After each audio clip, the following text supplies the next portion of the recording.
নমস্কার সবাইকে। আজকে আমরা যে টপিকটা নিয়ে আলোচনা করব, যে জিনিসটা আমি প্রেজেন্ট করতে চলেছি, সেটা হচ্ছে আন্ডারস্ট্যান্ডিং টেস্ট রিলায়েবিলিটি। আমরা যে অভিজ্ঞা বলি টেস্ট, তার রিলায়েবিলিটি মানে কি? সেটা কেন ম্যাটার করে একটা অভিজ্ঞতা, সেটা কেন মানে একটা ইম্পর্ট্যান্ট ফিচার বলতে পারি আমরা। কি স্টোন হিসাবে আমরা একটা টেস্টের রিলায়েবিলিটিকে ভাবতে পারি। টেস্ট রিলায়েবিলিটি কী?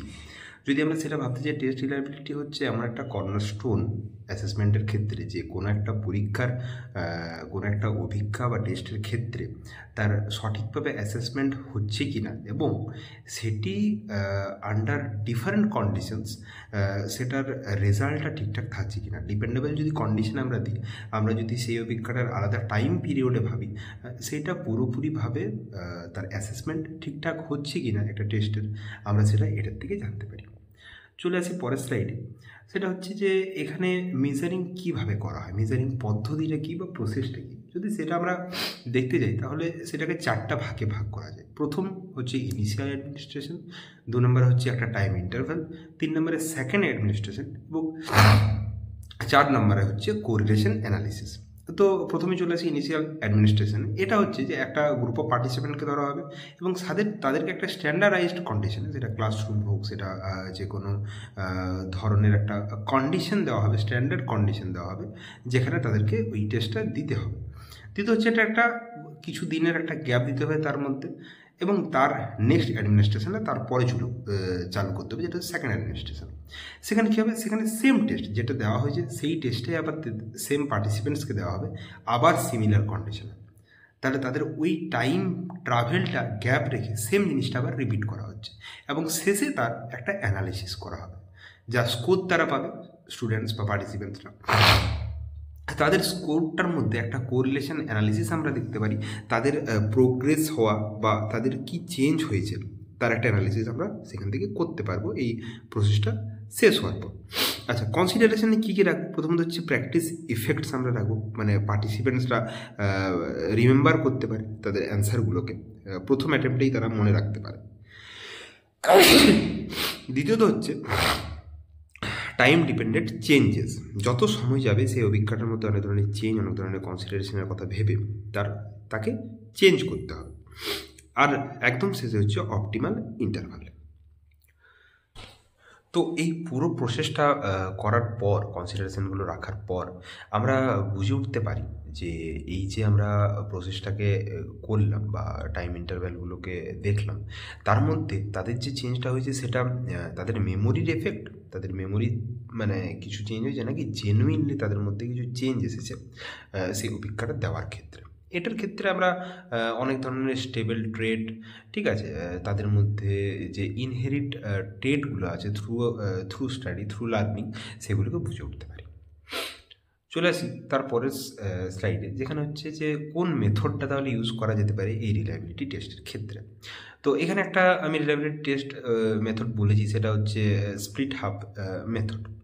এটাতে কি আছে, the test is divided into equivalent hubs, দুটো ভাগে ভাগ করা হবে, এবং এটাতে অড বা ইভেন টাইমস আমরা করতে পারি।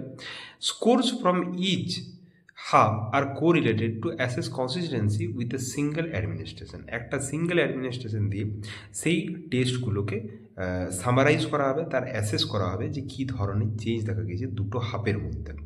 কী অ্যাডভান্টেজ হতে পারে, এখানে টাইম ডিলে আমাদের ইগনোর হতে পারে, আমরা খুব কম সময়ের মধ্যে জিনিসটা করে নিতে পারি। একটা হতে পারে প্র্যাকটিস এফেক্ট, যেটা একটা স্টুডেন্টদের মধ্যে দেখা যায়, সেই জিনিসটাকে চেঞ্জ করতে পারি। আর যদি ওয়ান টাইম অ্যাডমিনিস্ট্রেশনের ক্ষেত্রে আমরা করি, ধারণা দিই যেটাতে অ্যাসেসমেন্টটা একটা সিঙ্গেল অ্যাডমিনিস্ট্রেশনের দ্বারা হচ্ছে, তাহলে সেক্ষেত্রে অনেক ধরনের জিনিস থেকে আমরা অনেক ধরনের প্রবলেম থেকে বেরিয়ে আসতে পারি, যেটা মাল্টিপল অ্যাডমিনিস্ট্রেশনের ক্ষেত্রে আসতে পারে। আচ্ছা, চলে আসি তার পরের স্লাইডে, যে এখানে ইভ্যালুয়েটার্স যারা আছে তাদের মধ্যে কি রিলায়েবিলিটি কাজ করতে পারে, তারা কি কি অ্যাপ্লিকেশন ইউজ করতে পারে। প্রথমে আসি স্কোরিং অ্যান্ড রিটেন অ্যাসেসমেন্টের উপর তারা জোর দিতে পারে। দ্বিতীয়ত তারা পারফরমেন্স ইভ্যালুয়েশনটা থিওরি এক্সাম না নিয়ে প্র্যাকটিক্যাল এক্সামের থ্রুতে করলে সেক্ষেত্রে অ্যাসেসমেন্টটা খুব সুন্দর মানে ত্রুটিবিহীন হবে। আচ্ছা, কী কী বিহেভিয়ারাল চেঞ্জেস আসছে তার মধ্যে through out research, interview based assessment করলেও সেক্ষেত্রেও ভালো ফল পাওয়া যায়। আর তাদের মধ্যে একটা প্রজেক্ট গ্রেডিং সিস্টেম রাখতে হবে তাদের পোর্টফোলিওর উপর ভিত্তি করে।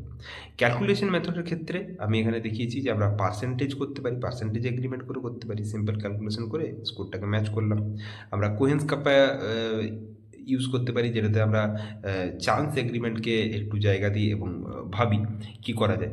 আমরা ইন্টার রিলেশন মানে ইন্টার ক্লাস কো রিলেশন করতে পারি টাইম ইন্টারভ্যালের মধ্যে দিয়ে।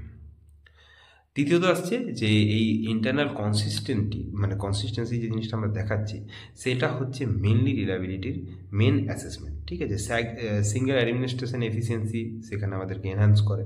ঠিক আছে, কম্প্রিহেন্সিভ আইটেম অ্যানালিসিসের মাধ্যমে আমরা তাদের সব ধরনের মেমোরি পাওয়ারকে বা সব ধরনের জেনুইন যে চেঞ্জগুলো তাদের মধ্যে, জেনুইন যে স্টাডির অ্যাটিটিউডগুলো আছে সেগুলোকে ভাবতে পারি। তৃতীয় হচ্ছে যে প্র্যাকটিক্যাল ইমপ্লিমেন্টেশনের মাধ্যমে যদি আমরা প্র্যাকটিক্যাল এক্সাম বেসিস করি, তাহলে সেক্ষেত্রে কোহেন আলফা বা কোহেন কাপা যে কোনো কিছু একটা মেথড দিলে আমরা তাদের অ্যাডমিনিস্ট্রেশনটা খুব ভালোভাবে করতে পারবো, তাদের অ্যাসেসমেন্টটা করে তাদের বুঝতে পারবো যে আমাদের এই টেস্টটা কতটা reliable to determine A students genuine power toward study, toward learning. আমরা বুঝতে পারি যে একটা স্টুডেন্ট কী ধরনের অবজারভেশনের মাধ্যমে জিনিস ভাবতে পারে, সেগুলো বুঝতে পারি আমরা। এটা আমরা আমাদের এটাই ছিল টেস্ট রিলায়েবিলিটির উপরে প্রেজেন্টেশন।